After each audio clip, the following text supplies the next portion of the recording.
So welcome to the workshop session on building client trust and commitment through the annual update process. It's my pleasure to introduce our speaker, Elisa Bowie. Elisa is qualified to speak on this topic because, and just a little note, she wrote this, not me. She is very old and has been in the business for over 30 years. She has probably presented 1,000 annual updates and redesigned hers many, many times. She believes that the annual update is actually the lifeblood of a financial planning firm, so it's the best place for building lasting relationships and building client trust and commitment. The three main benefits of attending this session are to hear about some of the science behind building client trust and commitment, to compare your annual update process and deliverables with the science being presented, and to make Elisa feel good as this session is up against 5 amazing sessions. So she's just happy there's anyone in the room, and it's a full room. So please join me in welcoming Elisa Bowie.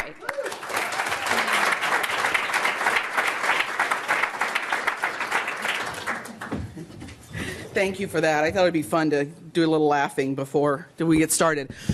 So we're going to do something. Can you hear me okay? I'm only worried. I think you probably hear me. I'm only worried if it's being recorded, whether this is, it's like, you can hear it's on. And it's just, I'm hot. Thank you.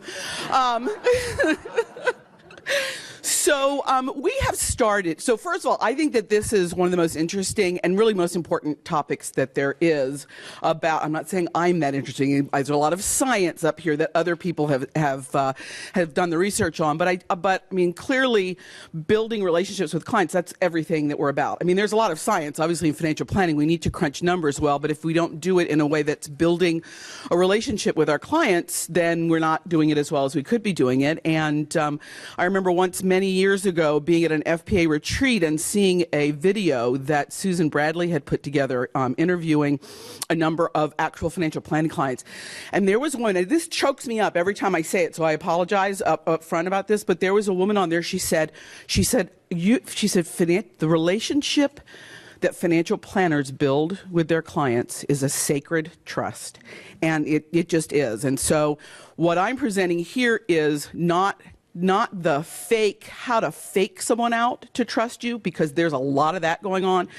Unfortunately, a lot of people who are not doing the kind of financial planning that we're doing are doing the kind of relationship building that the science supports. And so people are, clients are thinking that they've got some great financial planning going on because they love the person who they're working with, but it's actually not real financial planning. So this session is about the real work of building a trust and relationship, because it matters to the client. I mean, that's the most important thing. The client gets a better financial plan when they trust us. And I'm going to have a ton more to say on that, but I want to start with something maybe a tiny bit different right now. We have started at Yeski Bowie the practice of mindfulness at the beginning of every meeting. So staff meetings, prior to client meetings, during staff meetings, where we spend just a couple of minutes in silence thinking about our intentions. And so I'm going to use my new Dick Tracy watch I just got on Friday. I think I can refine the timer. I'm not sure. I'm really not clear how this works, but there you go. And I'm going to time a minute for everyone to just breathe into what you'd like to get out of this session today, or think about your favorite client, or anything you want to think about.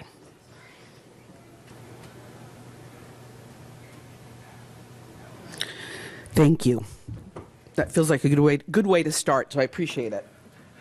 Let me get my nerves down a little bit too. Yes, sir. Do you start planning meetings with clients at annual meetings? The staff people who are going to be in the client meeting, we get together beforehand and we have 2 minutes of silence. I would like to think about doing it with clients, however. I mean, I think it's just powerful. It's just like you're just grounded and centered and just, so I think it's very powerful. Staff does it at the beginning of every staff meeting. When I run the meeting, we usually forget to do it and we halfway through and do it, but that's just early onset memory loss. Okay, so as some of you are aware, my husband and business partner and I, those are not 3 people, those are 2 people, my husband / business partner and I have done a little bit of writing on the concept of evidence-based financial planning. And, there are a lot of best practices in this business that are truly best practices. We know they are. We've been practicing them for a long time. But there's also a lot of, there's space for more scientific study in this business. And that's not more science as in more Monte Carlo analysis, although that's certainly valuable, but there is science behind the pieces in this business that we call art.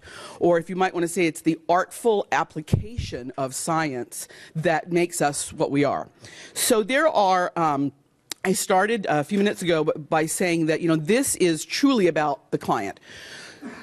Client trust and commitment matters to the client. The client will be more open with us, right? It's much easier for a client to tell us their greatest dreams or their greatest fears if they are in a trusting relationship with us where they know we love them from the bottom of our heart. It also means that the client will cooperate better with implementing the plan, right? So that's the dark side of that is if someone's recommending something that isn't in the client's best interest. There's a feeling of trust. The client's going to implement those recommendations as well. But when we harness that for good, it's very, very compelling, or it's very impactful for the client.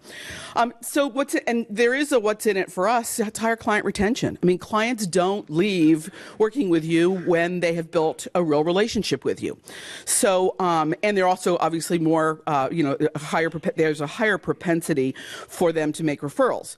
So trust and commitment comes from the relationship. And so we're going to go through some of the tools and techniques behind the science of that building the client relationship. These are there are quite a few other studies, but much of what I'm talking about in here comes from these studies. The first one is Yeski, that's Dave's doctoral work, and you'll recognize some of the other, but Sharp, Anderson, Whiteman, Sharp and Anderson, that's Carol Anderson from Money Quotient. These are really, really good articles. I mean, they're research articles, but they're not boring. They're actually really interesting to read. So I would recommend each of those articles to you. So here's the thing with financial planning. And again, this is an interesting session to give because I'm talking to people who already know what I'm getting ready to tell you. I just hope that it pulls it together in a way that's useful for you. We all know that financial planning has high credence properties. It is very difficult for someone who has received a financial plan to know whether they got good advice, right? The opposite of a high credence property is when you go to the hairdresser, you know pretty much that day, or I always like to say the next day when I get to style it, whether you got a good haircut or not, right? You do not know. A client never really knows if they got the best financial planning advice they could get.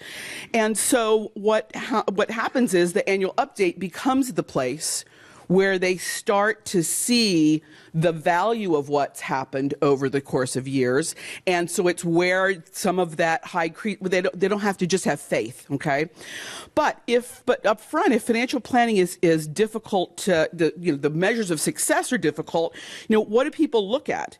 And so what happens is that clients look at the interactions, how the service is delivered, and all forms of communication. That's how they decide up front if what they got was something good. Okay, so Sharma Pander said, after all, if clients have trouble evaluating outcomes, and it really is almost impossible to evaluate a financial planning outcome for many, many, many, many, many years. And I would say even then, when you get many years down the road, you're still not positive if maybe the advice I gave you was not quite as good as the advice that someone else might have given you. To continue this, it seems reasonable that interactions, how the service is delivered, and all forms of communications will take on added significance as clients seek to minimize dissonance and uncertainty about the advisor they have chosen. So the annual update is where the progress starts to be proven, and this is one report that we provide our clients actually every month. We do monthly portfolio reporting to their client private pages, so this is updated every month. But that's a compelling chart, and I don't think you can really read it that well from there, but I will describe to you what it is. The left-hand side is as if the client's portfolio was an index. It's the time-weighted rate of return. And it shows the green line is an 80-20 portfolio. using the just 80% in the MSCI World Index and 20% in a World Bond Index. And the blue line is them. And so they can see, well, at least compared to what a straight index portfolio would have done, my portfolio did well. And the one on the right shows the dollar-weighted rate of return. So it shows the green is what they've put in, and the blue is what it's earned. And, these people, this is a real one. I can't quite see, but that looks like it goes back to maybe 1994. So this is a really, really long-term portfolio. But this is beginning to show the client, wow, something good has happened here. So more about annual updates as we go along, but so let's just talk a little bit about trust. So the definition that we're using for client trust is the belief on the part of the client that the financial planner is competent and ethical and is someone who will consistently make recommendations that are in the client's best interest. And of course, this is fiduciary standard, et cetera. There are other definitions of trust, and they're just kind of interesting to juxtapose the different types of trust. So simple trust is just like innocent trust. It's how kids trust their parents, and it's not really what you want your clients to have in you. Blind trust is really bad. That's the kind of trust that just denies there's any possibility that there's anything wrong, that this person is untrustworthy. What we try to build with our clients, I'm sure everyone in here would agree, is authentic trust. And it's actually where both sides, both parties take full responsibility for their part in the relationship. So authentic trust is, I trust you, but you know what? I'm still going to open my Schwab statements. I'm going to make sure that money is there. And we tell our clients, you need to open your Schwab statements when they come. So it recognizes that there is a possibility for betrayal or at least for disappointment, but there's optimism and confidence in the relationship. It's a little bit like our friend Guy Cumby says, he lives in Texas, and he says, trust your neighbors, but brand your cattle. So it's... It's a similar thing. So it focuses on both parties' responsibilities, and that's key. And there is a place, I think, where we require of our clients that we ask them to take responsibility for their side of the relationship. So where does trust come from? It comes from the client's perception of these items here. And again, this is according to, this is a conglomeration of the articles that I talked about or listed up front. So first of all, the clients want to perceive competence. And competence is shown to them in two different ways that we're going to talk about more fully. The technical quality, which is the what is being done, and the functional quality, which is the how is it being done. Okay, so both of those things lead into the client's perception of your competence. Obviously, the client's perception of our ethics, and that's one they just have. That's a tough one that builds over years. Clients will trust us if they feel that we have shared values, and this is where the relationship. And again, I know I'm preaching to the choir here, but this is where the client-planner relationship is so facilitated or built when the planner actually shares about themselves. Okay, so it's not just tell me about you. It's a relationship. It's a back and forth dialogue. And that's how clients figure out whether we have shared values or not. The effectiveness of the communication, we're going to talk a lot about that, but that seems clear as an issue or a building of trust. Lack of opportunistic behavior, so conflicts of interest.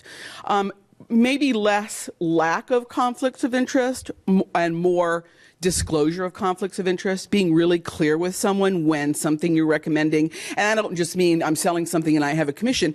Just the simplest, when someone wants to talk about paying off their mortgage, to have the conversation say, and we all realize that if you take $300,000 out of your Schwab account to pay off your mortgage, our fee goes down. So let's put that right out on the table. But I promise you, I'm actually telling you that paying off your mortgage is not a good financial decision because of da-da-da-da-da.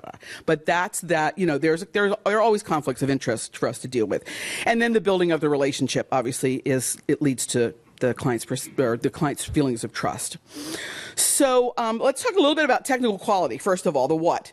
In an annual update, it's what you're delivering is where the client is going to see your competence. And it's interesting to me, and I may be mistaken, but I asked a bunch of people to provide me with their annual update. What is their deliverable? And I got words of description from people, but I didn't get any deliverables. So I don't know if there are a lot of defined, structured annual updates out there. I don't know who out here, if I said, show me your annual update, could like print it out or send me to the website and show me one, pretending I was allowed to see the client's information. So I mean, way fewer than half of the people in the room. So it's just interesting. The other thing I'll say, and this is off topic, but having a very structured annual update process is a real way of leveraging staff. So we have in our firm, we have associate financial planners, we have financial planning residents, and we have interns. And they all participate in updating our annual update because our process is so structured that someone can just come in and know exactly what to do, what it's supposed to look like, and how to get it up on the website in appropriate fashion. And so it's just a great leverage. It's also where you don't always know. I'll speak for myself. I don't always know what the client's issue is at any given time. So if I have everything, we can flip through and maybe we talk about the estate documents this year and not next year. Or maybe we talk about them every year. Property and casualty insurance, whatever. So the structure is key. And this, I hope you can see that okay. This shows the available reports on the client private page that we would have for each client. And I'm not sure why I have both of these. I'm not sure what my thought process was on why I have both of these up here. But those are each of those red lines, that's a link to a report. And so our clients get, obviously a net worth statement if it's this one happens to be a client who's already retired and spending. So they have their safe spending policies up there. If they didn't have the safe spending policy, it wouldn't be a net worth statement. It would actually be a financial planning document. So it would be Monte Carlo and that kind of thing. This person had stock options, retirement cash flow. One of the pieces that is really critical, and I'm hoping to be able to go open up my website and show you this in a little bit when I get there, but those beneficiary summaries and the insurance summary and the estate document summary it's fascinating how much dialogue is around each of those. So that account beneficiary summary just lists all of their retirement accounts and all of their transfer on death accounts and who the various beneficiaries are. And it's shocking how often we open that up and they go, oh my gosh, I need to change that right away. Same thing with the estate documents. The estate document summary lists all their estate documents, what the trusts are called, et cetera, and then who are all the people, who's the executor, who's the successor trustee, and we're now starting to add all of the beneficiaries on that document. The estate flow chart shows actually where the estate would flow, and then the estate calculation. And there are lots of there's usually a tax projection, and you see the tax projection down there. And then we have posted the client's most recent money quotient document. So their financial satisfaction survey and their life transition survey. And we try to get them to redo those every year. And we go over each of those pieces. And again, we're just opening up a document, and sometimes it's like, oh yeah, that's fine, and we move on. And then sometimes it's obviously, much more critical than that. One of the new pieces we're doing, and this is where I say the annual update is the lifeblood of a firm. It's where we get connected to the client and I'm sure a lot of people do quarterly meetings with clients. We happen to do annual meetings with most clients, more with some of them. But in whatever frequency you're doing them, it is where the connection obviously is happening, is happening with the client. Yes? Quickly, do you, am I hearing that you don't have any paper in the meetings? Correct. We have a couple of clients who ask us to print things out, and we print every one of those reports out, and we put it in a spiral-bound document for them, but we don't do any paper in the meetings other than that. It's on a big screen, yeah, on the wall. And we actually have all of our associate financial planners have iPads, and they actually take notes typing on the iPads. So there's just no paper there. Yeah, and please feel free to ask questions. Yes, thank you.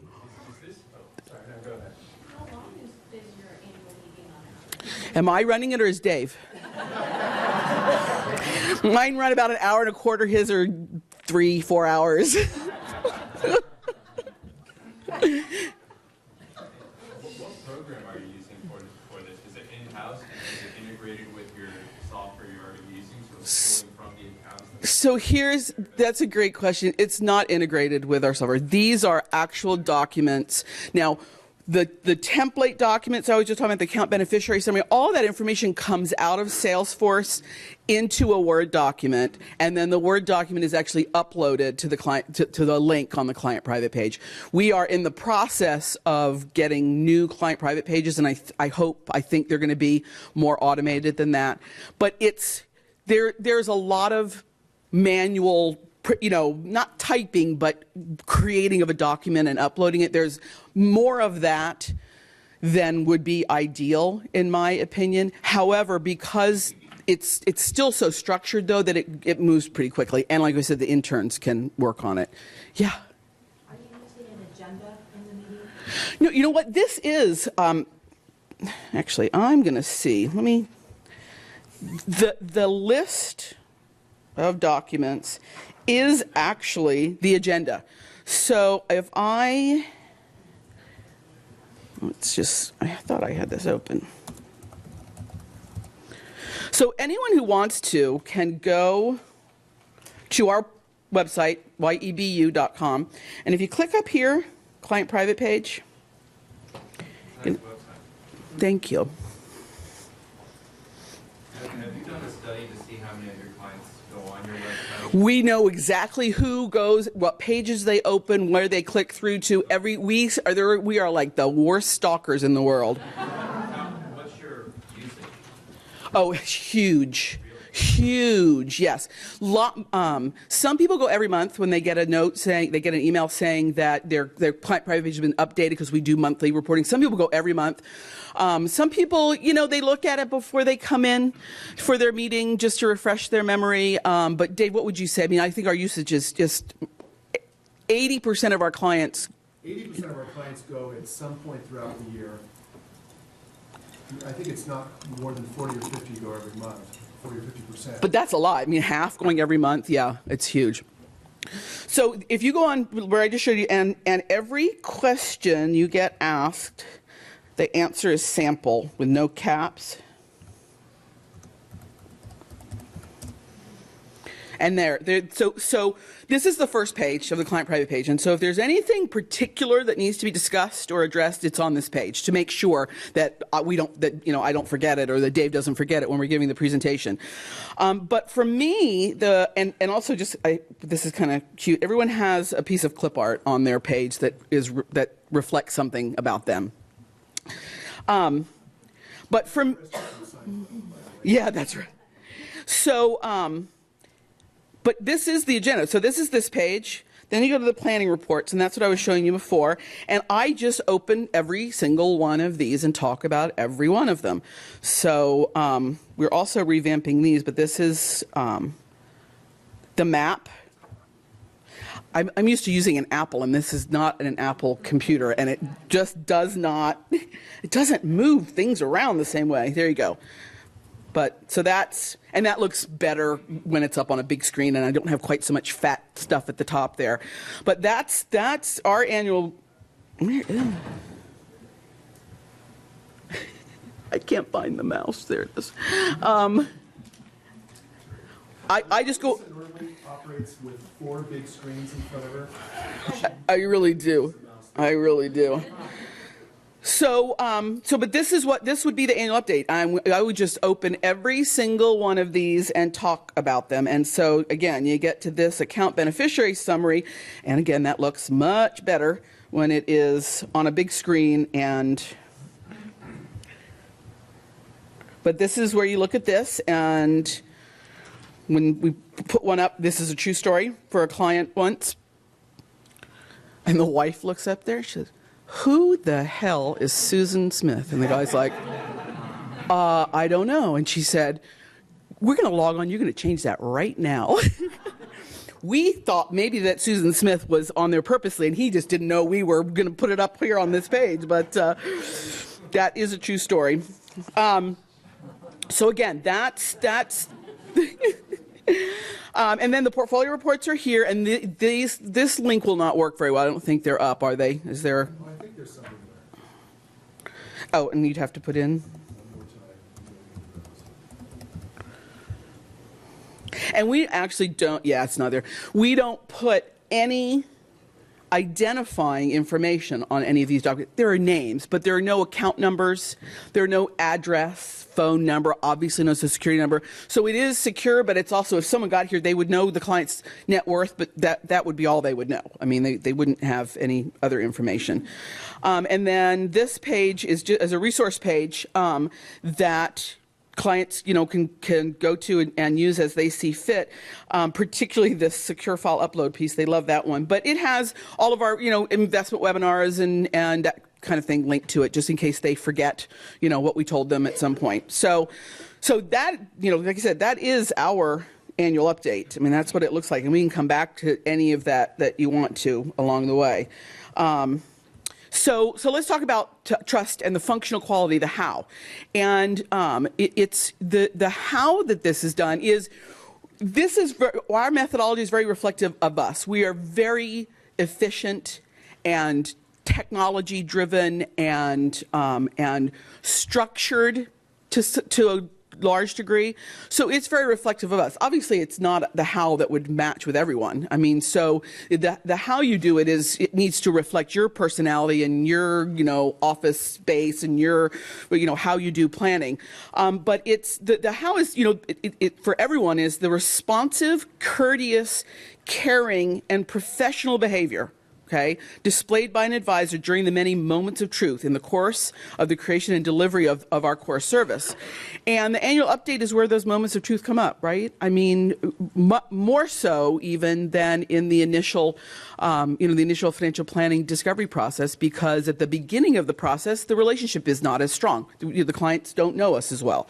So the annual update is where the moments of truth come up, and it's where the relationship is built.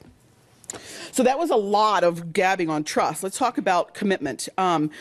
Relationship commitment, according to these various studies, is basically the belief on the part of the financial planning client that the relationship with his or her planner is so important as to warrant the maximum effort to maintain, and a corresponding commitment to continue that relationship indefinitely. I mean, that's the kind of commitment we want from our clients, right? So where does commitment come from? Comes from the client's perception of the benefits of the relationship, shared values again. Transaction costs, commitment does come from transaction costs, and in a way that the friction of having to pay capital gains taxes or account closing fees does actually cause the client or it increases their commitment. I mean, that's obviously not how we want to hold on to our clients. We want them to stay because they're getting good advice from us. But communication effectiveness leads to commitment, and trust leads to commitment. So did you see I just almost talked in a little bit of a circle there? All the answer to all of it is communication. Okay, that's, and I have I don't have my drawing there yet. We'll get to it.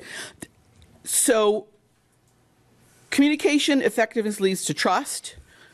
Communication effectiveness leads to commitment, and trust leads to commitment. Well, but communication effectiveness is what led to trust to begin with. So we're going to talk about communication.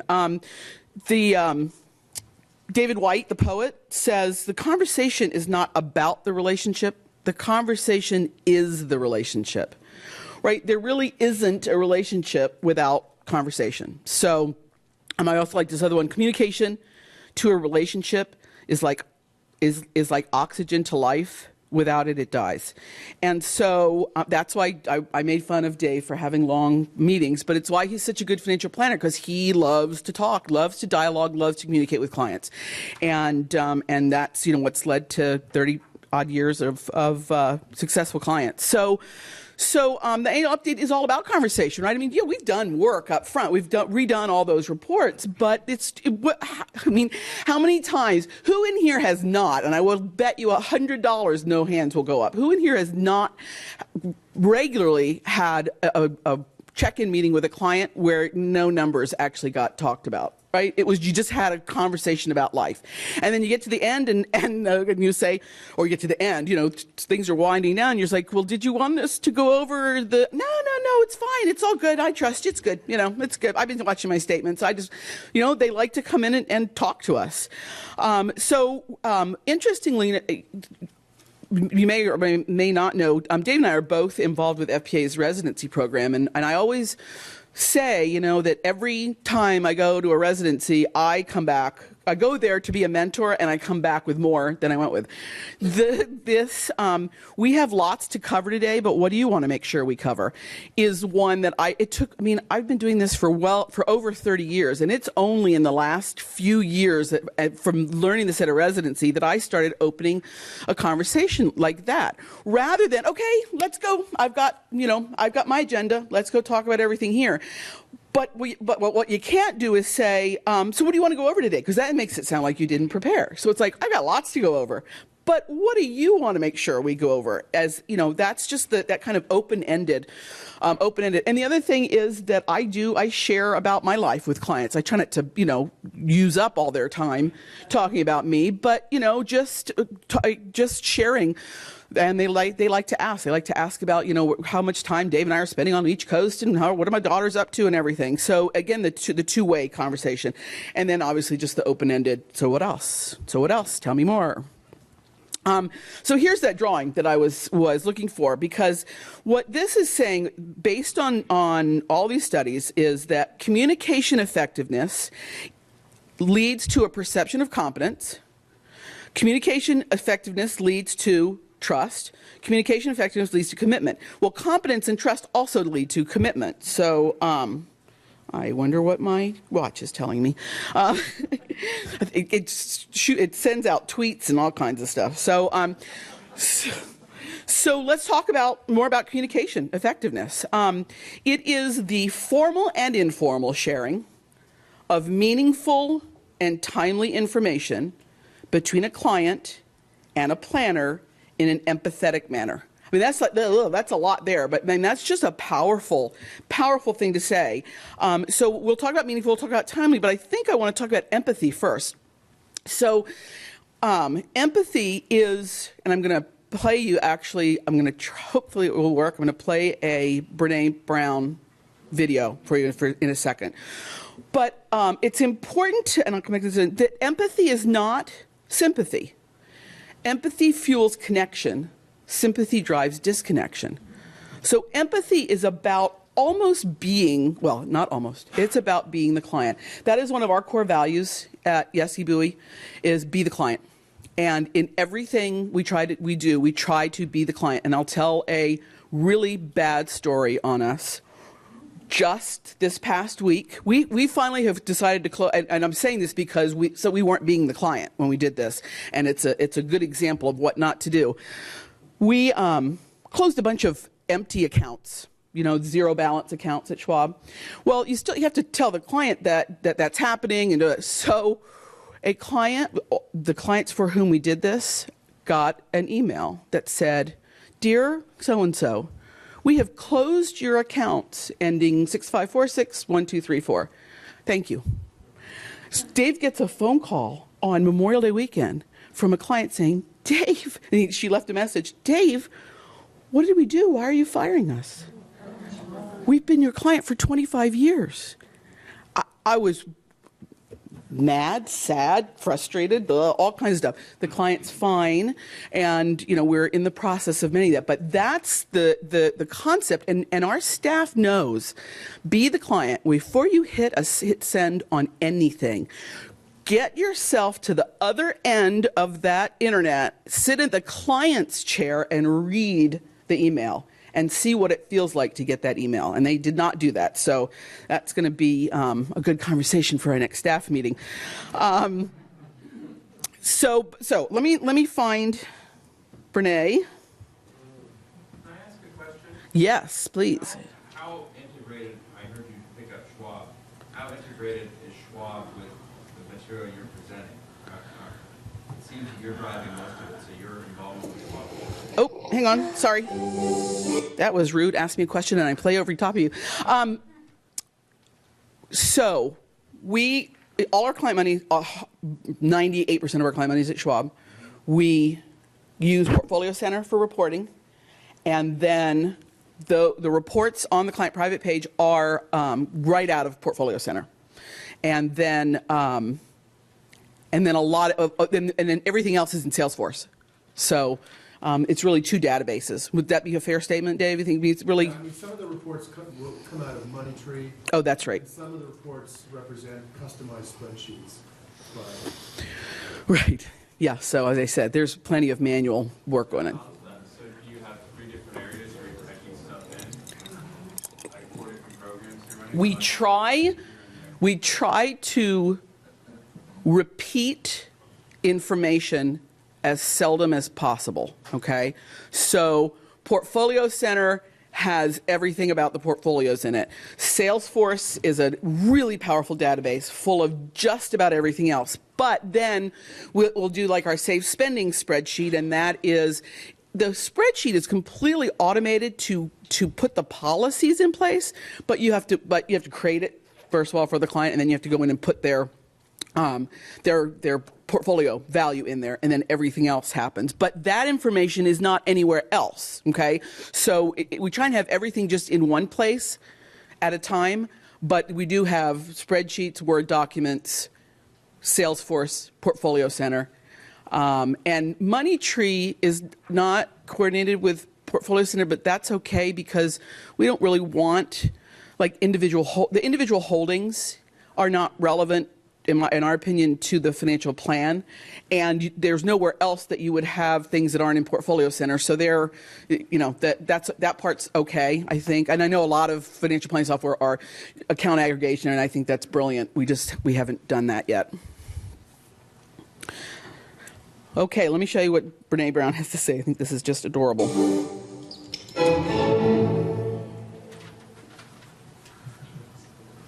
So what is empathy? And why is it very different than sympathy?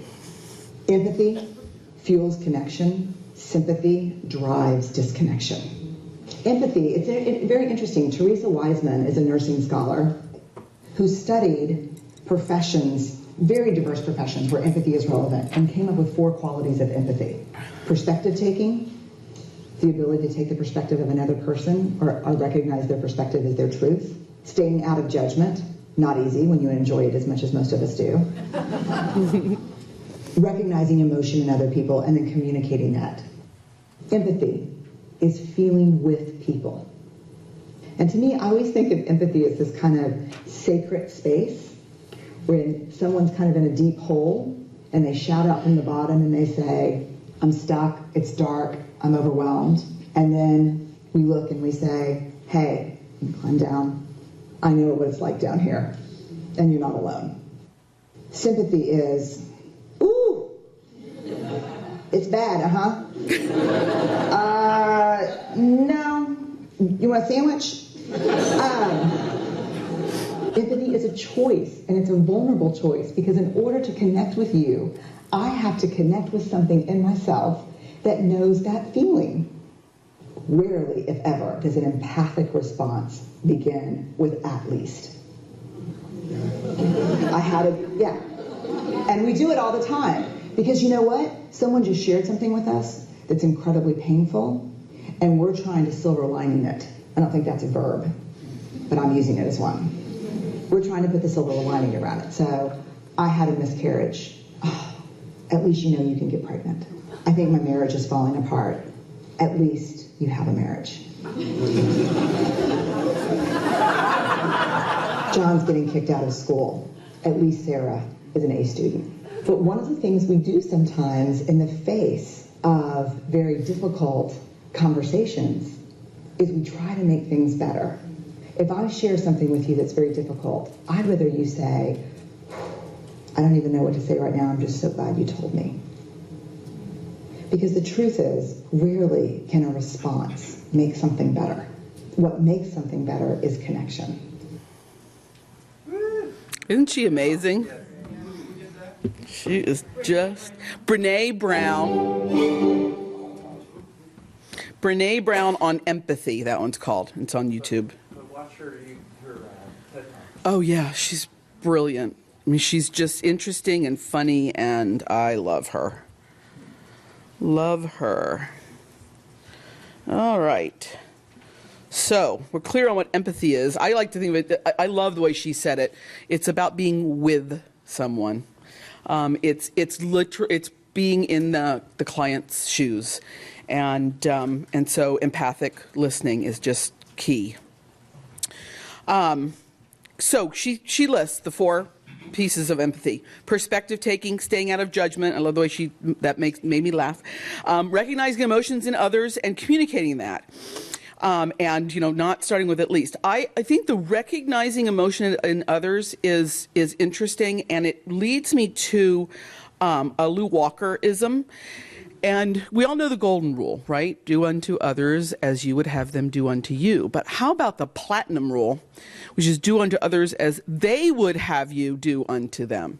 You can't do unto others the way they would like you to if you don't get inside them, inside their shoes, inside their head, and know what matters to them. And again, for us, it's our way of saying that at Yes Give Away is to be the client. So I wanted to rewind about 30 or 25 years or something. I had a business consultant who wanted me to pick a target market. And so we went through that whole discussion about target market, and I looked at all my clients and, tried to pull them into various groups. And I couldn't do it. And I looked at him one day and I said, well, my best clients are the ones I know the best. And he goes, well, that can't be a target market. You're already working with all of those. You can't just, go out and make a target market. Well, but what it did, I turned it on its head and said, wait a minute.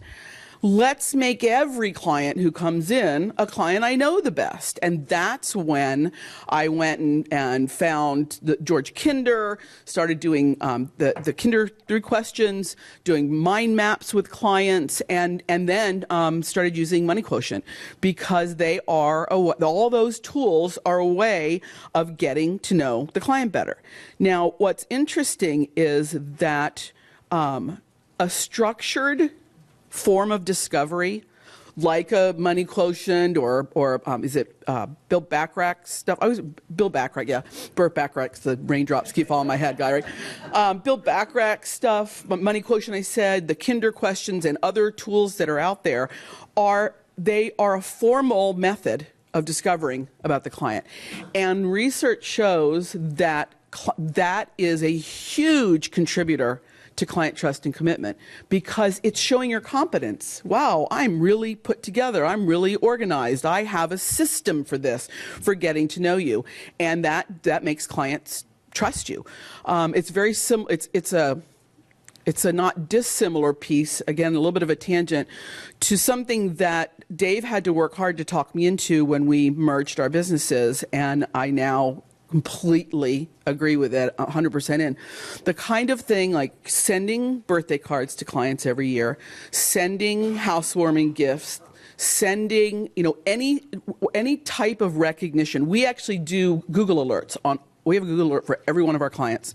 And so when they show up somewhere, we send them just an email saying, hey, saw you were quoted in the Washington Post. Congratulations. Or saw you just got, And that type of structure, right? Formal structure tells it's a credence. It's where the clients can say, all right, I can't really judge if that capital needs analysis you did for me is spot on or not. I'm not really sure that I need that $1.2 million of insurance. I don't know how to tell.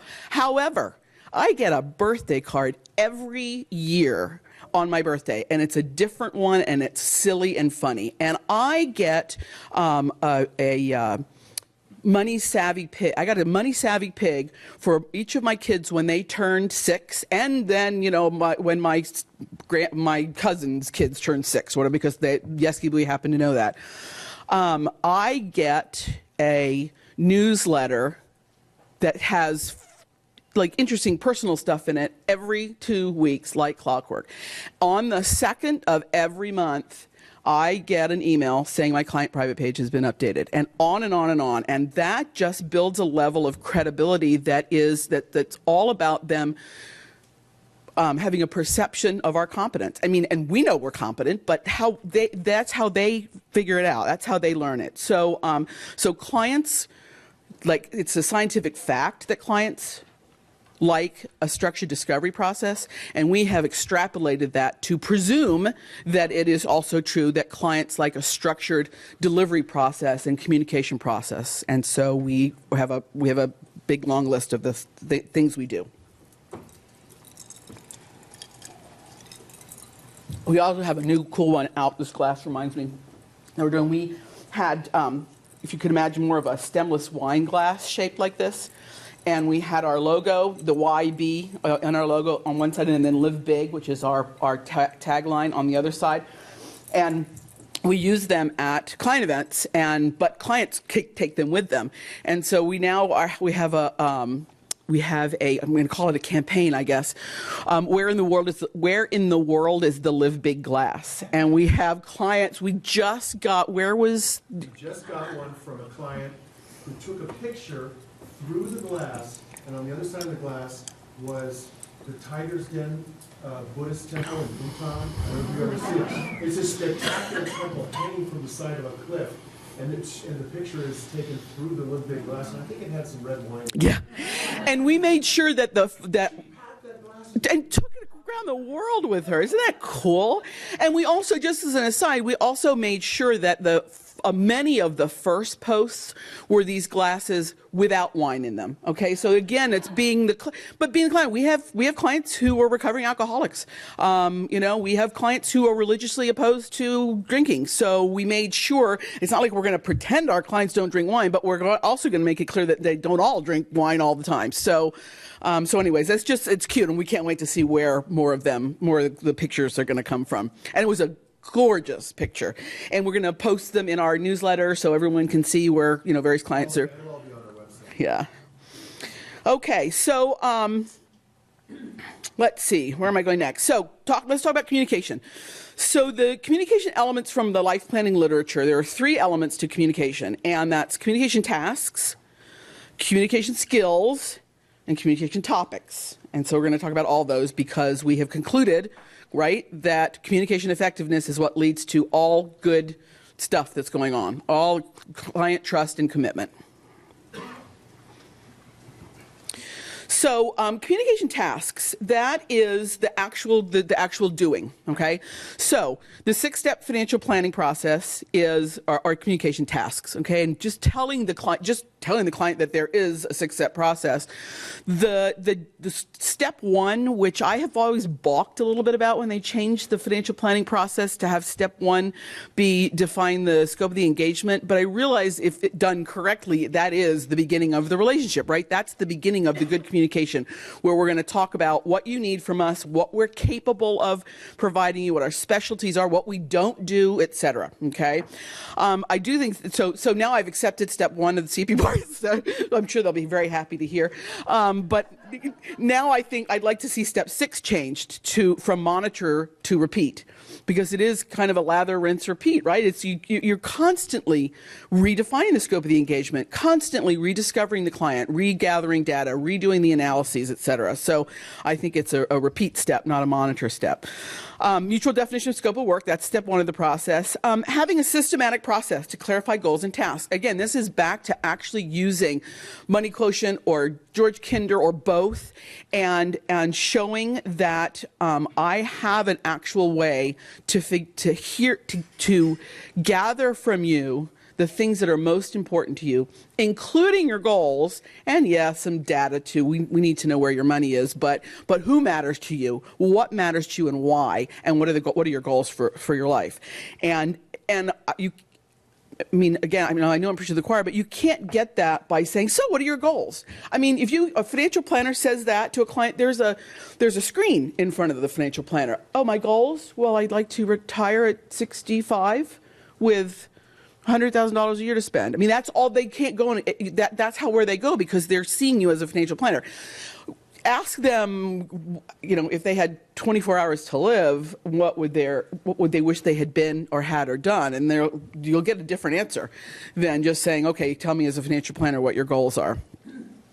And then the other task that clients, and what I'm saying, these are things that these studies have shown will lead to a perception of communication effectiveness, okay? The ability to explain not just the recommendations, but how they reflect the client's goals and values. And again, this is a topic that's near and dear to Dave's and my heart, with our work with policy-based financial planning, because policy-based financial planning discovers the client and finds out what their goals are, and then takes this, the numbers piece, but translates what really matters into recommendations, into action steps for the client. And then because the value system is embedded in these policies, when something changes, I got a raise, I got fired, I got a new job, I inherited some money. When the data changes, you can pass it back through the policies and get new recommendations without having to go all the way back to step one and start all over again. So, I just bring that up because policy-based financial planning is a way of embedding a client's goals and value system into the recommendations, and that is what clients want to see. And again, I don't think any of this is like rocket science, right? You're not surprised about hearing any of it. I just find it interesting that the real studies have been done to say some of these things that we've been doing as best practices, yep, there we're right. And to the extent that maybe my process of clarifying goals and values isn't quite systematic enough, maybe I need to up that a little bit. So that was communication tasks. So what communication skills lead to communication effectiveness? And I'm confident you all know all of these, but the ability to maintain eye contact where appropriate. That does not mean boring holes into your client's head by staring at them. There are times when eye contact is not appropriate, and it's an interesting piece. We're all experienced planners in the room here, for the most part, I think, but it's an interesting piece to work with newer planners and residents at FPA residency, is where is it appropriate for eye contact? I've played the role playing quite often. The wife's name is Hazel, and there are times when I've had to, there are many times when I've had to correct a resident by saying, all right, first of all, and the man's name is Harvey. So first of all, the whole time you were talking to Harvey, and I got no eye contact. Or conversely, you made me feel really uncomfortable because you didn't even acknowledge my husband. You just kept looking at me, and I'm like, was there something on me? It's like, back and forth. So appropriate eye contact goes without saying, but it's not necessarily natural. So body language, this is all of the verbal or nonverbal cues, the leaning in and the stuff that I got my CFP a long time ago, and we had this.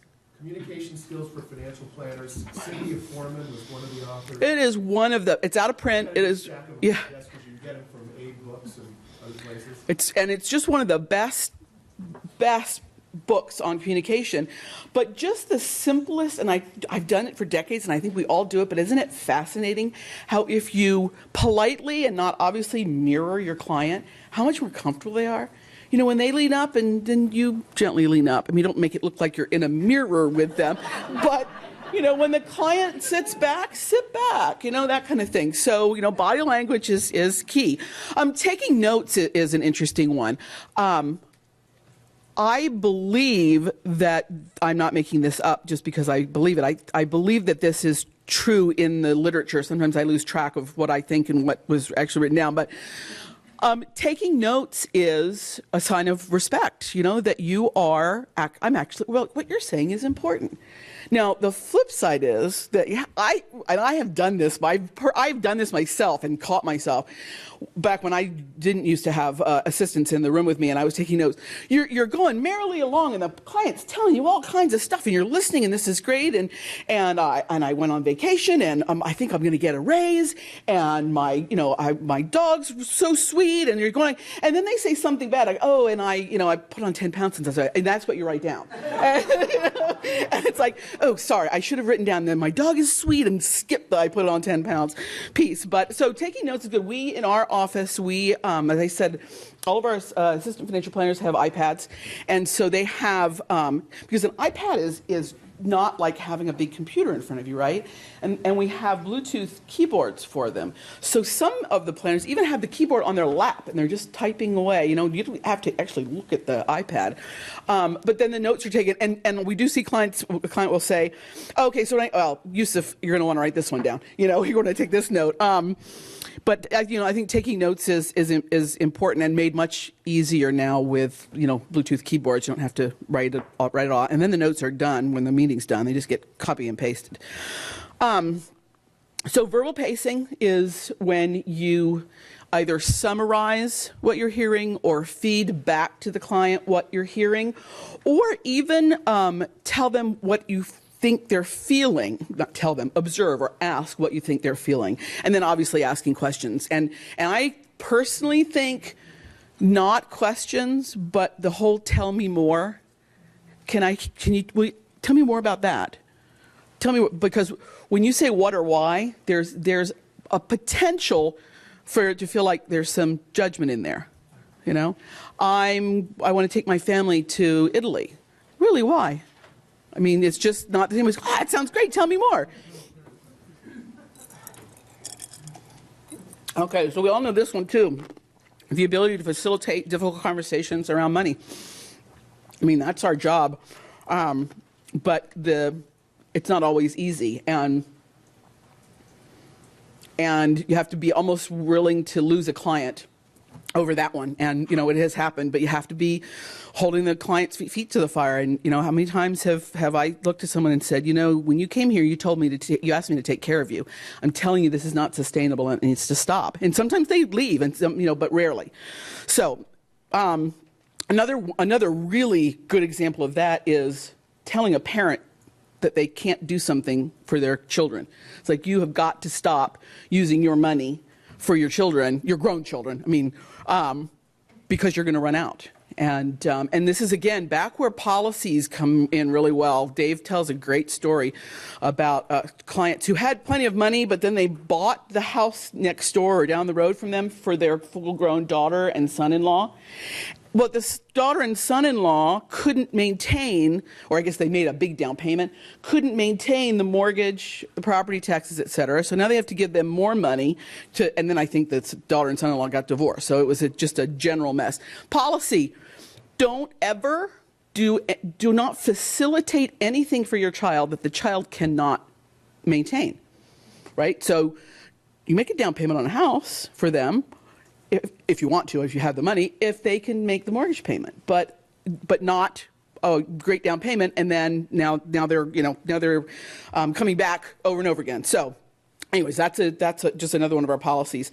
Comfort when clients exhibit strong emotions. This is one I want to do a little more reading on this one, because I've heard different rules about Kleenex. We have Kleenex in our, and if someone starts trying to hand them a Kleenex, but someone said that is like telling them to stop crying or something. It's like, no, it's just so they're not snotting all over themselves. I mean, they can cry as long as you want, but here's a Kleenex to clean it up.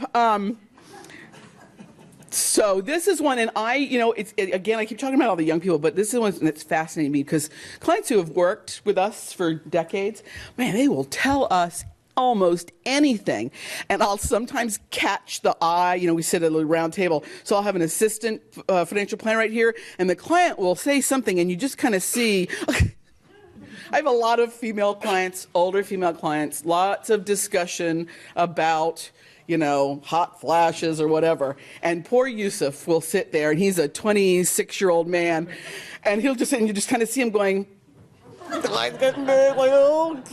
I excuse myself from this maybe? Do I really need to know this? But it's like the clients trust us, so they tell us everything. And then finally, active listening skills. And again, that's a little bit like the verbal pacing, but the nonverbal skills, again, are the mirroring in a respectful manner. And the verbal skills are lots of, I hear, yep, that's it, good. The other one is, in terms of active communication skills, that I didn't list on here, and I don't know why, is speaking to people in their learning method. So saying, I see what you're saying to someone who's a visual learner. I hear what you're saying to someone who's, auditory. Yes, I get it to someone who's kinesthetic. There was a fascinating session here last year by someone who taught us how to tell if someone is, that was here, right? If someone is a visual or auditory learner, and it's the way they move their eyes. And I have the notes written down somewhere. I'm going to go find it, but I would highly recommend finding that session from last year. And it's fascinating to watch someone. It's like, and I can't remember them. I always have to go relook. But people, it's whether the first thing they do is look down, ask someone a question, okay? If they go like this, that's a visual learner, someone who's looking up, because they're actually trying to visualize what it is you just asked them. But I don't remember the rest of them all that well, but that's definitely a visual learner. It is interesting. Okay, I'm just looking to see how we're doing on time. Oh, we're good. Okay, so that's communication skills, and then here's some more communication skills. So communication clarity, obviously listening, but active listening. Enthusiasm, I mean, it's interesting, and we had the greatest staff in the world, so I am not picking on them when I say, oh, and they do this and they do this. It's just interesting to observe young people. And Dave has observed this weird phenomenon with the 20-something-year-olds. They'll sit, and so the client's talking to us, and they'll start cracking their knuckles. Right? And it's like, that's not active listening, and it's not, it's interesting. So we've talked to them about it, and they're working on it, but it's interesting.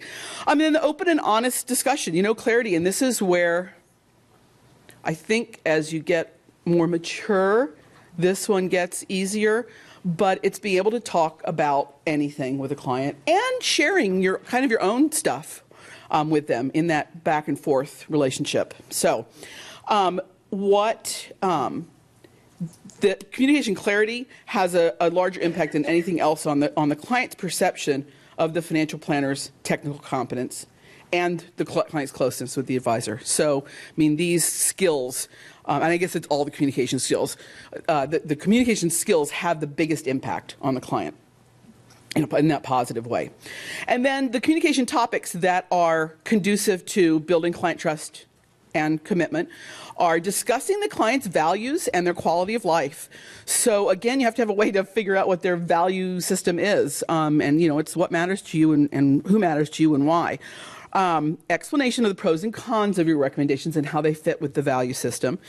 Proactive conversations about life changes. This is one, and I don't think that means you have to bring up menopause with all of your clients over 50-something.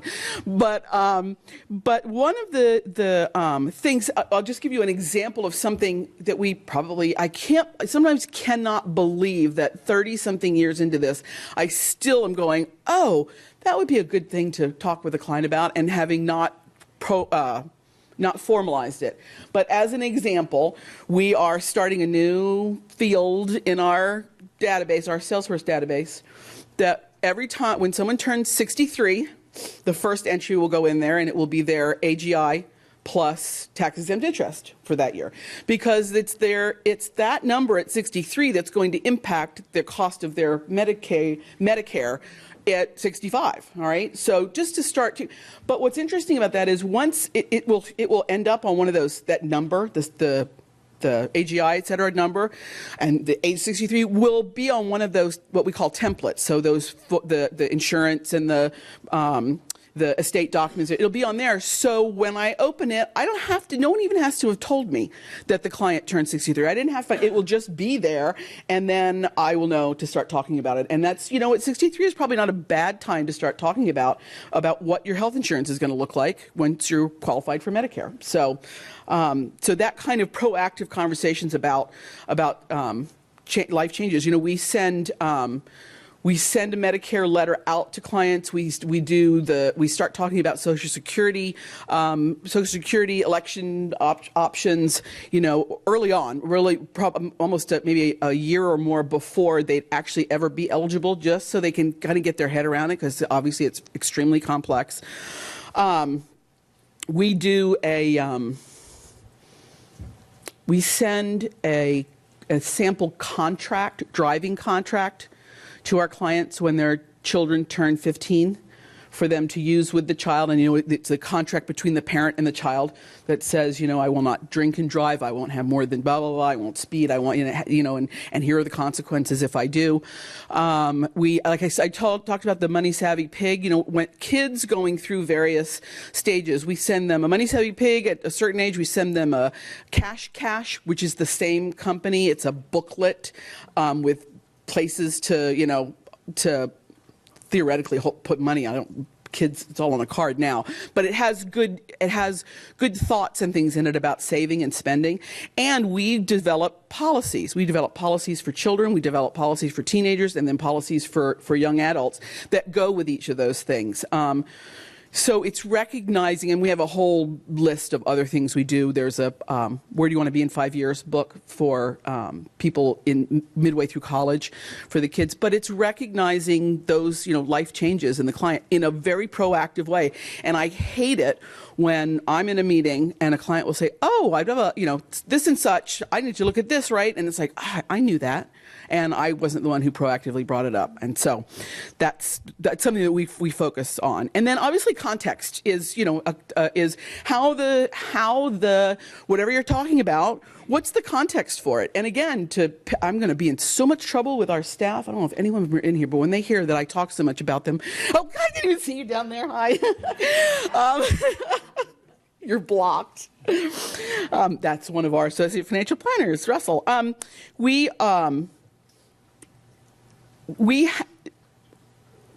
Dave and I observe or approve all the emails that go out for for a very, very, very, very long time before our associate financial planners are allowed to do that. And it's surprising how much time it takes to teach people to write in context. Okay, not to just dive in and say, this is attached, please sign it and send it back. Whoa, wait a minute, where did this come from? Why are you?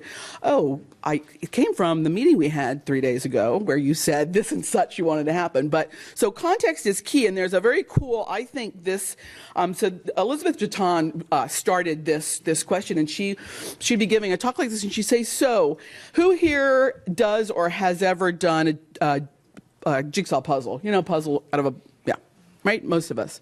What is the most important? She's much more eloquent than I am. What is the most important piece of the puzzle? See, you all know it. Most people want to say the edges, the corners, or whatever. It's the box top, because that's where the context is.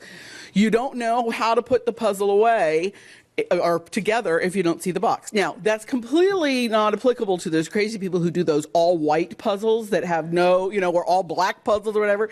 But in general, the most important part is the context. And so the good financial planning integrates all of these things listed here into the dialogue.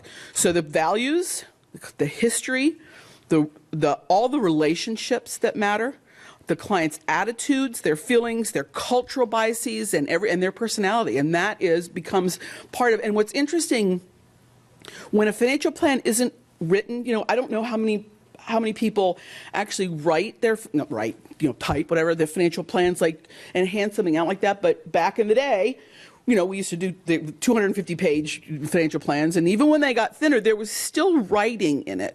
Our financial plans, we do a PowerPoint presentation. It lists the key drivers, it lists the values, et cetera, but there's not a lot of text to it. And so what happens is that, I think, leaves it open for the communication process to be even better, because the planner gets to talk about each of the pieces and have an actual dialogue with the client versus, kind of reading, here's our boilerplate, or here's what I'd like to say about Monte Carlo or whatever. So the not having them written, I think, adds to the client's, adds to the relationship building that goes on. Okay, so how do you get context into the annual update process? Obviously, you go back to back to at least step 2, the discovery process, back to step 2 of the financial planning. And there's always new data, but there are lots of personal history happens between, 1 year. And actually, I say every year, we do an update for each client every year, but they don't always come in. And so sometimes it maybe it's 2 years before we've seen them. And some come in every month, but most clients come in every year or every other year. And a lot has happened since then. So, it's just tell me more. What's up? What's been going on? Where have you been anywhere fun? Good stuff. I tend to ask appreciative inquiry questions because people will share if something bad has happened too. I mean, they will share. You don't be like, so did anything bad happen to you since I saw you last? Yes, and so obviously their values, their beliefs, all their dreams and desires. That's what the purpose of that map I showed you, what we call the map with the mountain on it, is to list all of the client's dreams and desires. I will be honest with you, we're in the process of rethinking that. We haven't been using it all that well. Back in the olden days, and I may have a copy of it in here when we get down here, I used to do something that Dave didn't want to do once we merged because it was kind of girly. It was a little silly, but it was, if you could picture a piece of clip art that had mountains and clouds and a stream and then like a road, and we would put all their different goals and things on there and different pieces of clip art, so if someone was I had have a client who loves fly fishing, and we managed to find a picture of a fly fisher and a clip art that actually the feet disappeared. It was just like someone standing on it and put it on the stream, and I thought it was cute, and clients would say, what'd you put on my map for me this year? But yes, sir. You love what? I love that. Yeah, did you? The old, yeah. Yeah, there you go.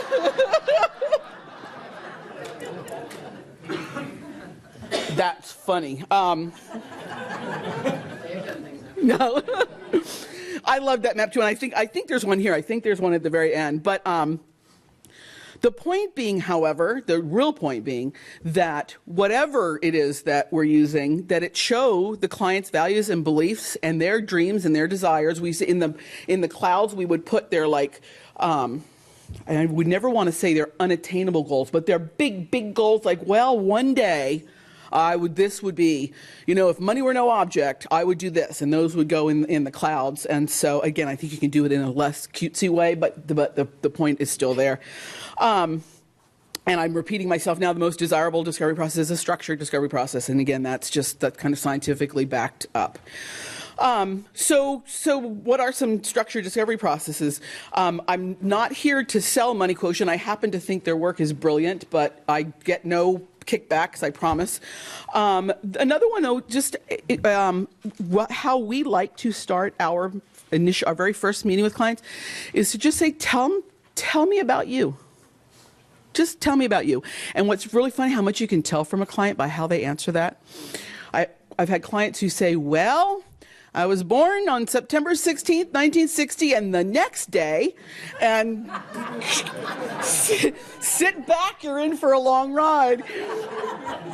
And then I had a client who, the opposite, well, I was born on September 16th, 1960, and my first job, and go right into, their first job. And that you really learn a lot about people just in where they're willing to go. So I find that remains to be a great way to start a process, and then going into maybe more structure. I also like to, however, with the annual update, you can get into layers.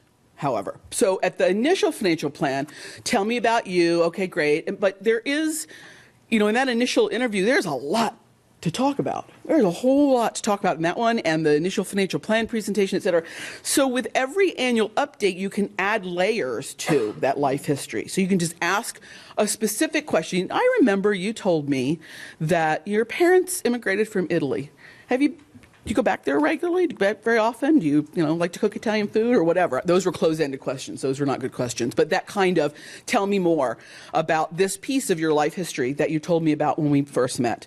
The other thing is to look at, so we have done, draw me a picture, tell me a story, build me a model, right, kinesthetic, mind map. Dave loves to tell a story. So we often ask our clients to do a mind map of their fulfilling life. Just do me a mind map of like what would just be your ideal life. And some people, you show them how to do it and they just start drawing it. And others will dictate it. Dave had 2 sisters come in over the course of 6 months and they both did the same thing. They made him draw their mind map. Okay, do this, and I would do this. And then, so it's, again, kinesthetic or not kinesthetic. But what you then do with the annual update is you pull those back out. What's different? Does this still look right to you? Does this, tell me more about this one. You said this and such thing was going to happen. You wrote yoga down on your map every time for 5 years. Have you done yoga yet? Have you started your yoga yet? So we revisit those regularly with the client. And I'm a big believer in the 7 stages of money maturity. The 3 questions. If money were no object, how would you live your life? What would you have, do, or be? If you found out you only had 5 to 10 years left to live, what would you have, do, or be? And then if you found out you just had 24 hours to live, obviously I'm not asking you what you would do with that 24 hours. You would spend it with family. But is there anything that you wish you had done differently if you found out you only had 24 hours? And you got to be careful with that one, and because it's you want to not be an unappreciative inquiry.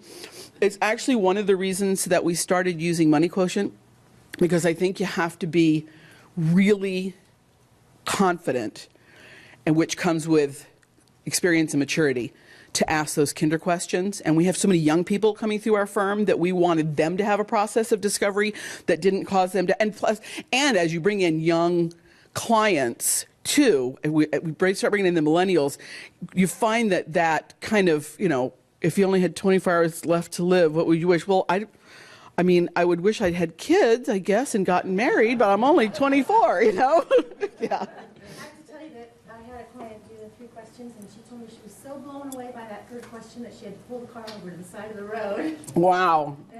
I had. Tell everyone, make sure you don't do it in the car. I had a big, strapping engineer type of guy burst into tears when I asked him that question. Just regretting time he had not spent with his kids. And it was, talk about deep emotions, and I did hand him the Kleenex box. So there are other structured discovery processes. I think, like I said, Bill Backrack has one. Yes? How do you handle that when someone breaks down? We're not all equipped to be a counselor, and that's really Yeah, I love that question, and I will give you my opinion. I'm not an expert on what you just asked, but in my opinion, you just sit with it. It's like Brene Brown said, I can't fix any part of, I can help you save money and invest money. I can't fix I'm not qualified to fix anything that's making you sad, but I can certainly hold the space with you. I don't even know what to say right now. I'm just so happy you told me that. That's just such a brilliant line. Yeah. I think those emotional moments are really opportunity to manifest empathy. Yes. Just being with them. I went and visited a client who was terminal, and it was the last time I saw him, and I started crying, and he thanked me for the years. Yeah. And I've never forgotten that moment, because I just realized what he was feeling and what I was feeling about losing him. Yeah, that's a perfect example. That's exactly it. And yeah, and I think that it gets easier. It gets easier. It gets more natural with age, but it's not that you can't do it. It's not that you can't be that level of empathetic younger. It's just, you just sometimes just have to take a deep breath and just, and feel with the client. I mean, I've broken down crying in client meetings, absolutely, no question. And then they hand me the box of Kleenex. Amy Florian is the one who says don't stop a person. Oh. You know, or stop. You know, there's the whole idea of repetitions, and she says that you know, she does the whole thing about that. Yeah. And letting people have their emotions. Mm-hmm. Yeah. And I've never had a. Oh, sorry. Amy Florian is the one apparently who does the piece about no Kleenex and being with people's emotions. I want to clarify that. Yeah. Say don't give them Kleenex. She says don't shove the box. Oh, have it available. Thank you. That makes so much more sense. Thank you. Yes. And I just wanted to say that I would really encourage people to continue to go to workshops and get better equipped to be with people emotionally, because it is something you can learn to do better, and it's inevitable that it's going to happen in your, office. Right. All you can do is really learn how to do it better. You can't avoid it. It's never going to be avoidable. People are going to be emotional in your office. All you can do as a financial planner is get better at being with people in those emotions. So I would encourage to seek out some workshops and meetings and sessions about it, because it is, Yeah. Yeah, the more clients you have and the longer time you spend with them, the more guaranteed that they're going to be difficult situations to deal with. So discovering the annual update process, I'm just continuing on, obviously checking in at the beginning of the meeting, obviously, with open-ended questions, reviewing the year's notes, and our assistant or associate financial planners do a really good job of updating Dave and I about let me remind you what's transpired, and it's all in the database, but I don't have to go back and read the whole thing. Let me remind you, Elise, of all the things that transpired with this client this year. It's like, oh, okay, yeah, I needed to know that.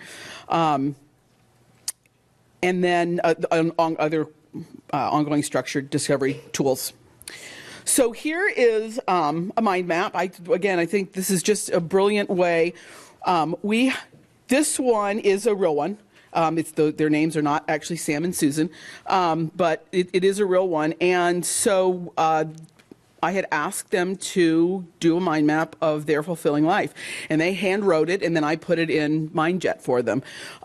Dave did this for a client, one of the sisters I just told you about, who had him do it for her, and the one sister retired, and really wanted the other sister to retire because they like to travel together, and so the second sister said to Dave, I know that I can retire. I know I have the money to. What would I do? And he took her mind map and turned it around to her. I mean, he didn't do it judgmentally, like, what, are you crazy? Right here. But he turned the mind map around to her, and she had all this fulfilling life stuff she wanted to do that it was like it was a roadmap for retirement for her. So, and she did end up retiring very shortly thereafter. And all he was doing, I'm not suggesting for a second he's not brilliant, but all he was doing was feeding back to her what she had shared with him. So we like mind maps, and we always do. If a client's doing a mind map, we'll do one in the room with them. We'll do one of our own. Not necessarily my fulfilling life. I might do my next vacation, or the grocery shopping that I need to do or Christmas shopping or something. But and again, this is now what I'm saying is not science. I just believe that it makes a client feel they're not going to be rushed. I can take as much time as I want doing this mind map because Elisa or Dave or whomever is occupied. They're doing one too. Yes.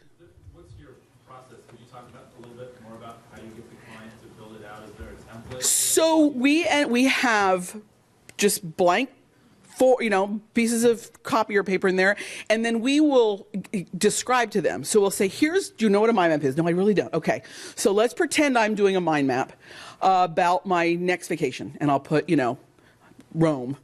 And then I'll go packing and travel agent and flights and money and just give them a really simple example. And then it's pretty intuitive. Yeah, sure. What Yeah. point in the process do you do this? So this would be really in the discovery process. And it is, so, tell me about you, your history. And then the next is, it's kind of a gentler kinder questions thing.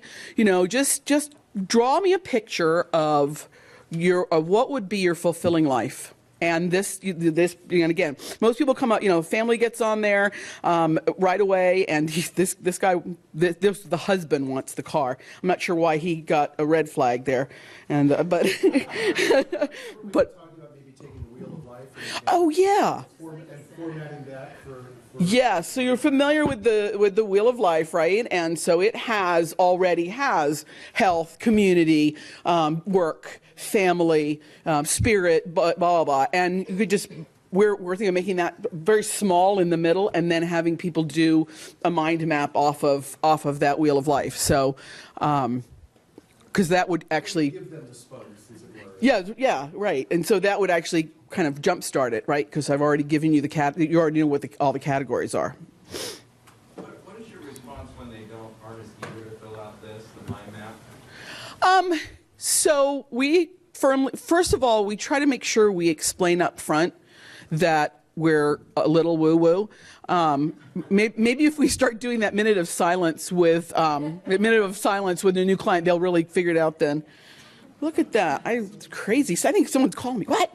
I do. But also, we firmly believe that you meet clients where they are.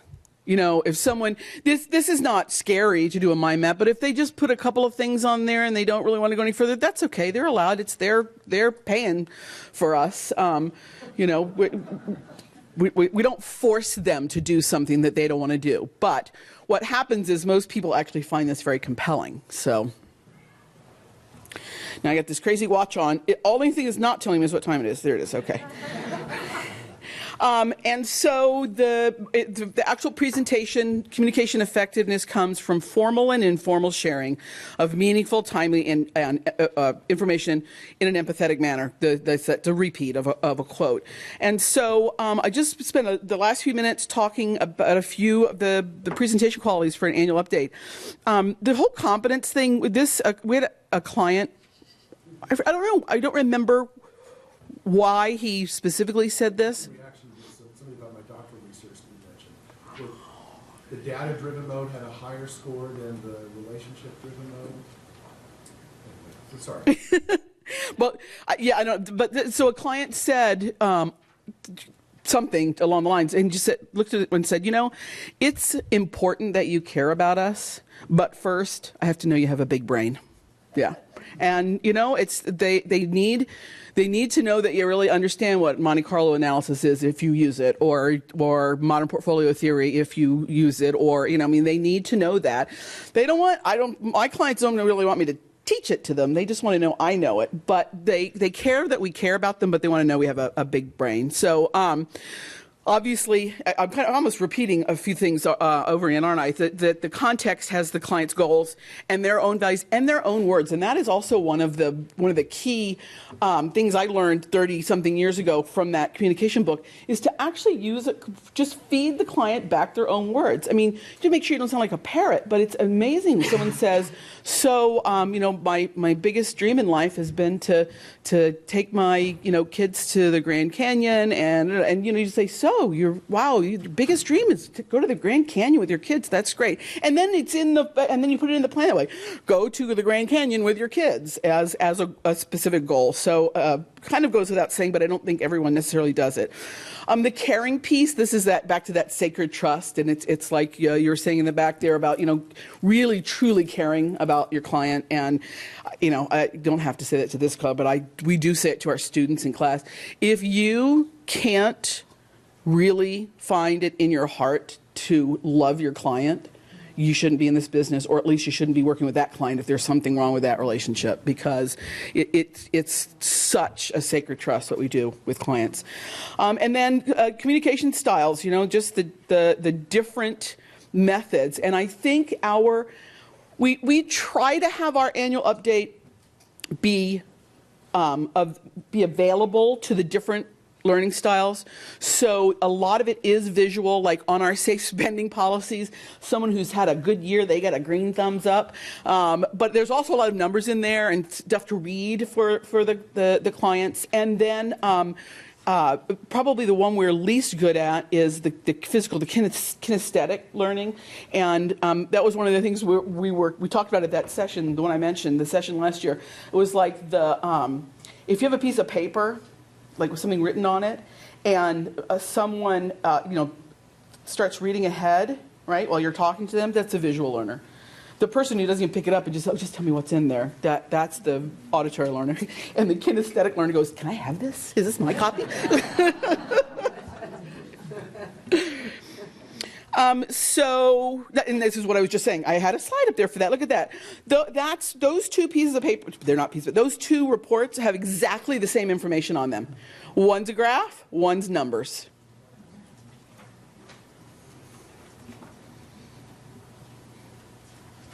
And then just a couple of logistics. I just really wanted an excuse to have Bella and my.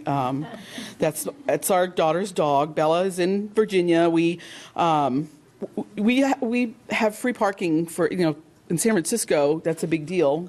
And clients coming from outside of the city, it's like, oh my gosh, this is terrible. I have to go into the city. But we have an arrangement with our parking garage that even if they're full, our clients can go in. And they just say, I'm visiting Esquibui, and then we go down and pay for it when they leave. So it's just logistical stuff, but there's a little bit of that credence, like, wow, if they've got this taken care of, I bet they're doing pretty well with my portfolio too. The Libby glasses, party in the hall, that actually should be in quotes, because when clients come in general, most of the staff will go out and greet them. And someone said, I like coming here. It's like having a party in the hall. And then I already talked about the high credence and the attention to detail. So I already gave a bunch of those. This is in your handout, so you know how to go to see our client private page. And then I spent, just 2 minutes on this one, because I think this is really valuable. What if something goes wrong? And there's a concept of a proper apology. And I read this article, Proper Apology, by James Grubman and Roy Ballantyne, many years ago, and almost immediately had to use it. I had a client who called, and she was livid. She had found her net worth statement on Google Docs. Yep. So I practiced this. I didn't get defensive. I just listened and listened and listened and asked her, tell me, and you just keep asking until the person has nothing else to say. I have two interesting pieces. One is what I found as I let her continue to talk was that she was more embarrassed than anything. She didn't feel that at her age she had accumulated enough in assets. And so she was worried that other people she knew would see this, and she was embarrassed about it. Two punchlines. One is she later found out it was her fault that her document was up on Google Docs, not ours, but that's okay. And the other thing is she's very happily retired right now with plenty of money. So it all ended well. But so you listen until there's just no more to be said, and then you apologize. No excuses. Just, I'm really sorry. I'm really sorry. And what I'm hearing you say is that this makes you feel bad because you think someone might judge you. And there's no excuse for this having been up there. You're absolutely right. You're right. And then you clarify and you just keep doing it until it's like, okay, now, what are we going to do about it? Now what are we going to do? Now that we're all settled, but we're going to have to fix this in some way. So let's talk about that. And then you check back and you reestablish the relationship. All right, so are we okay? I mean, I'm not making light of this at all. This is a bad thing that happened, and I am going to do everything in my power to make sure that every one of our other clients benefits from you having brought this to our attention. But I need to know if we're okay. Okay, and what happens, the chart on the right is, the client is ramping up, and you just stay calm, and the client comes down to meet you. If you go up to meet the client, you both head up this way. So, so that was the proper apology. And then a picture's worth 1,000 words. There, that's the map. That's the map. Wonderful, I know. This was one from an actual client, but I had to take, so pamper her cat. So I had to take one of her goals off of the chart to use it in here, and I actually never. It was one of her goals was more sex for me.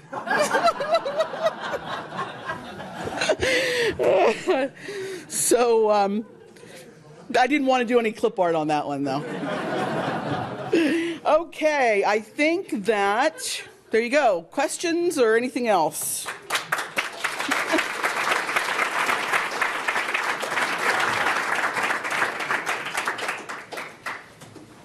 Yes. Could you speak a little bit on the beat the client? I tend to really trust myself and think if I wouldn't like that, there's no reason to think my clients would like that. And were you at the keynote address this morning? I was not. Have you heard the talk on LinkedIn? I don't think so. Who was it? Well, it's very much, utilize LinkedIn to its full extent, reach out to people, connect, contact them. And me personally, I kind of don't always want that. So but I don't know, do you take into consideration that maybe it's a personal bias and you should draw, color outside the line? Or do you stay true to the sense of what the client... I think in that particular instance, Kristen made a really great point about LinkedIn and et cetera, is that you can do things on social media that doesn't push, it only goes to someone when they've asked for it, right? So I can be in control of what I'm getting. Doesn't mean you're not on there every day, sending. You might be on there 10 times a day, but I'm only seeing it if I go get it, so you're not actually annoying me. I do think, though, that along that same line, we do a newsletter every 2 weeks. And, try to be really, really careful if someone says they don't want it to make sure that they are not, not subscribed, because that would be really bad. So I think that it's a hard question to answer. Yeah, I mean, but I do think you should be true to what you believe because you know your clients. So. And you know what you like. Myself, and I trust myself. Mm-hmm, exactly. I think you tend to end up with clients for someone like you. That's definitely true. It's another reason Dave has 4-hour meetings. Any other questions? Yes. I want to go back to the mind maps. Do you allow clients to update their mind maps between meetings? Like, in other words, if there's some kind of life event or something changes in their situations, do they have the capability to proactively? They don't. They do not have access. I mean, they do not have access to the software. We own MindJet, my mapping software, but it's not something we can put up for them to. But it's an interesting point of how well we keep up to date with, and we don't really go in and re-edit them. And the mind maps, again, for us, this is where I said, I have staff in here who are going to make me be honest. We did mind maps consistently for years, and then we stopped. And I think we're going to go add it back in to what we're doing. But I think it would be cool for them to be able to go do that, yeah. It would be a great addition to a financial planning software, interactive financial planning software, it seems to me. So that's part of your discovery as well as the annual update. Right. Pulling them back. Taking notes, and you're doing a mind map, and then you're pulling all of that out at the annual updates as well? Revisiting it, yes. Okay. Revisiting them. And seeing what's new. What's changed. Tell me about your year. Yeah. All right. Oh, did you have a question? Yeah. I'm supposed to say thank you. Thank you. I think that means we're done.